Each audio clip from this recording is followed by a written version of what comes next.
If you follow any sort of financial people on social media, you've probably been told you should start saving and investing money while you're young because it lets your money grow for the longest amount of time possible. And on the surface, this is true, but what this general rule of thumb doesn't tell you is when you should actually start investing. While I don't believe that there's a specific age that you need to get started at, I do believe that there's one thing that you should do before you start investing money for the long term, and that's have at least a 1 to 2 month cash reserve saved. And the reason I believe this is because if you start investing before you have any savings, if an unexpected expense were to come up, you would either have to sell off some of your investments, which could trigger taxes, or you might have to take on credit card debt, which just isn't good. So while I believe you should start investing as soon as possible, I believe it's equally important to have 1 to 2 months of your monthly expenses set aside in a savings account before you start investing, so that you can confidently get invested and, more importantly, stay invested. Here's a quick graph that shows the difference between getting started at age 25, age 35, and then starting at age 40 and investing double the amount. And of course, the investor who started at age 25 came out on top by retirement. So we know it's important to get started as young as possible, but we also have to take our own situations into account.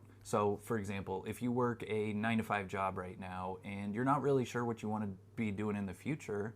it's probably best to just start putting money to the side and investing for the long term so that in the future you have the freedom and flexibility to kind of pursue whatever your life goals are at the time. But on the other hand, if you're business minded and you want to become an entrepreneur, you may have to prioritize saving cash instead of investing so that you can fund your business without having to worry about the penalties and the taxes that come from premature retirement withdrawals. So overall, it's important to get started early, and I recommend to have a little bit of cash set aside so that you can stay invested and continue to let your money grow over time.